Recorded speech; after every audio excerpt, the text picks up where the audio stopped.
in Mexico, we would have the right to contact the American consulate. So everybody has that right.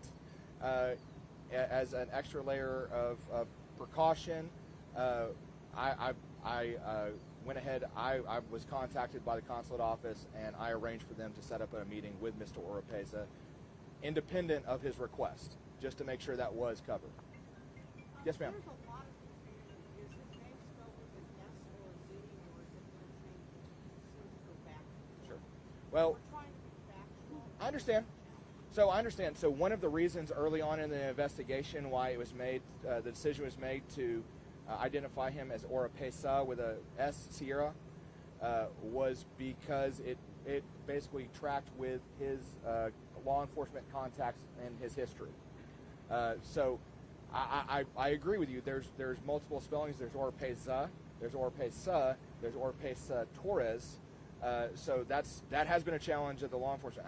There's one person who can answer that question, and it's not me or sheriff, unfortunately. Okay. Are there any other arrests in addition to Castillo or Nava? No, ma'am, not currently. Since this morning when I spoke to y'all, and this afternoon, there's been no further arrests in connection with either the hindering or the homicide, Mr. Oropeza. As you all can imagine, we had 225 law enforcement agents that were combing this county, Liberty County, and parts of Montgomery County. There have been additional arrests, just not connected to this incident. Business as usual carries on, even when we're in the middle of a manhunt. Are you anticipating additional arrests related to this incident? Well, I will. All I can say about that is we'll follow every lead that the investigation gives us. There were some tips that we were basically putting on the back burner because they weren't pertinent to a manhunt. They weren't pertinent to a risk to public safety. Those tips can now be followed up. Of course, we don't. About 200 of those 225 left town, so we're a little bit short-handed to follow up on all of them. But we're still talking with those federal and state partners that came down, and even though they've gone to their respective home bases, they're still looking into some of the leads that were generated on this, both in connection with this investigation and independent investigations that popped up as a result of their presence here.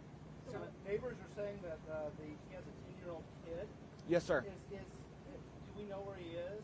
I have no information on. This is Mr. Oropeza and Nava's child. Yeah. I have no information on where I believe the minor is at this time. Okay.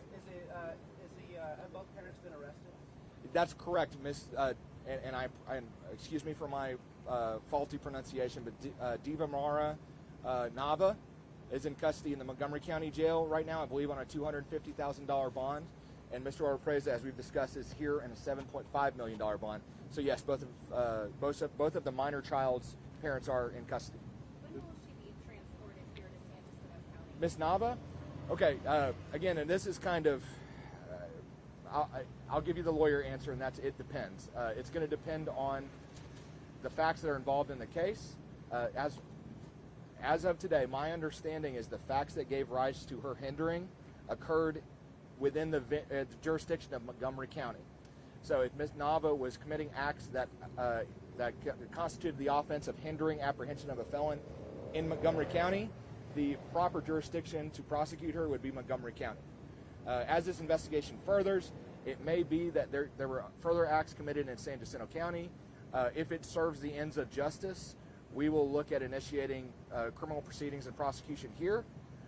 But sometimes it is sincerely, it's just duplicative to file the same charge in two different counties. Long story told long, it will depend on the facts that we discover in the investigation. Yes, sir. Here's one thing that you want this community to know, but especially the family and the survivors.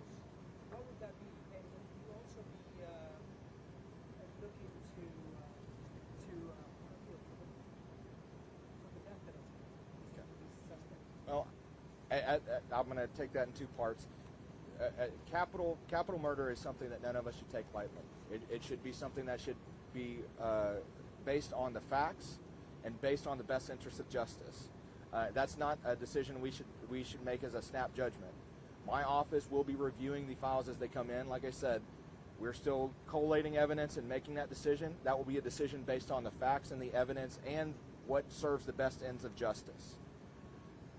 as to what I would say to the community, our strength is just that we're a community. And that's what made this case. Law enforcement working with the community. We're not enemies, we're friends. We're neighbors.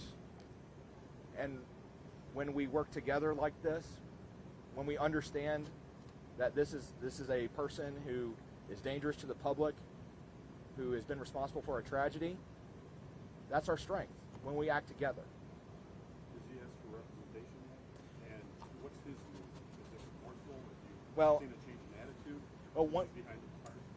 Well, one thing, it's inappropriate for a district attorney to question or have any contact with an accused person at this stage. So I cannot say neither myself nor my staff have had any contact with Mr. Oropeza. That's something we keep a kind of a firewall between the corrections officers and district attorneys. As far as I've received no letters of representation for Mr. Oropeza with my office, so I'm not aware of anybody representing him at this point. The wife was magistrated this afternoon.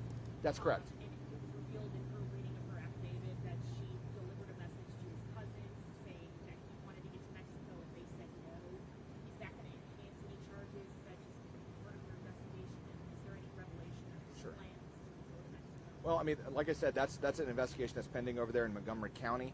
So I don't know if that would necessarily, I'm not aware of any enhancements that fact pattern would necessarily bring. But that would be something that would be of interest moving forward on any pending apprehension investigations we have here in San Jacinto County. Sheriff, can we ask a quick question? Yes, sir. Sorry. Any breaking news there? Earth breaking. On Sunday, you said that Miss Nava you had been communicating with her, took it as she was being cooperative. Then we hear what was revealed today in the hearing. Was she playing both sides? What's your read on what she was doing? Well, my read's really irrelevant. I have not personally talked to Miss Nava. So I was talking to people that were talking to her, listening to other conversations that were going on in the command center, and that was what I was hearing. That's what I was understanding. But yeah, I'm not a psychologist. I'm not a social. Was she trying to play both sides? Trying to appear cooperative with you guys and at the same time? Well, once again, she was cooperative during one intel briefing that I was in, and then I mean I don't know about anything else. So Sheriff Juana Orpeza? yes. Juana Orpeza, the woman, the aunt that lives on Summer Hollow. Okay. Have you all spoken to her? Or are you still looking for her and would like to speak to her? We have not, as far as the sheriff's office. I believe DPS-CID is maybe talking to her. Maybe the U.S. Marshals. I know Montgomery County is probably talking to her for some reason. And I did have a chance to interview, or not interview, but I asked the suspect, and he told me that he spells his name with a Z. So just to put that to bed. But that's the way he spells it, and we've got a document with S on it, or whatever.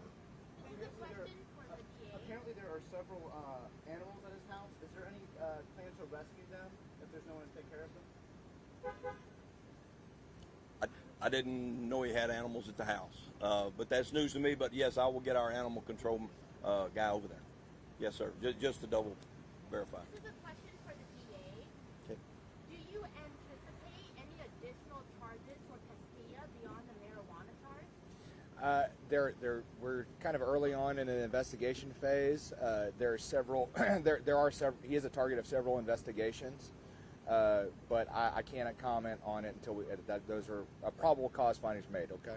Does your office plan to look at how Oropeza is someone who has left, has been deported from the U.S.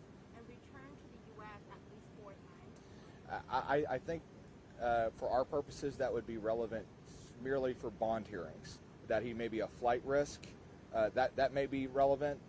As to his culpability in the case, it's not really pertinent to that. It's only a bond issue whether he's a flight risk. How many children did they share? Little Pesa? My understanding is one. Yes, I believe so. One is what I'm aware of. Thank y'all so much. We appreciate it. And y'all check our Facebook, San Jacinto County Sheriff's Office. And once again, the offer still stands there for, we are hiring. How much you paying, Sheriff? I'll come work for you. And FBI and federal, are they still involved in like nitty gritty details of whatever you guys need to button up? There's some investigations they're wrapping up. Yeah. We're still a team. We're still in contact. I've spent a lot of time today on the phone, and they're like, "Hey, I hope you're getting rest." I'm like, "Well, what if you would call me?" But anyhow. Are the people in the airplane 101 was airlifted? Yes, sir. But no casualties. No. No fatalities. Not at this point. It was a student driver, and then he took back over because something the left side got heavier than the right side, and then there was a problem, and they hit pretty hard, but they're both okay, or at least when I was. Are there Yes, any sir. plans for any more pressers after this? Or? This is pretty much it, guys. That's why we were saying, at the point we've done magistration, the next clock is at 90 days. So we're a very hospitable county. You are more than welcome to hang out, but you're gonna be kind of bored, But any other, we've been trying. My office has been trying to field questions the best we can. We try to be open about the things that we can talk about. You're more than welcome to contact me. At the point where Sheriff's in an investigative phase, and there's not a public danger at this point, I mean, there's probably not that much for him to report. Not speaking, put words in my mouth, Sheriff. Bottom line, he's exactly right, and y'all are going to go forth and find your own stories. Something else will happen, and we'll eventually take over. I don't want y'all wasting your time here if we're not going to come out and give you anything. If it's big, earth-shattering, breaking news, then yes, I will call, or we'll put it on our Facebook. Hey, we're going to have a news conference in front of the sheriff's office, whatever time, blah blah day. Okay, we will not leave y'all out of the loop because we all work together. It does take an entire community or a village to recover from what the tragedy we've been through. Thank y'all. Thank y'all very much. Yes, sir.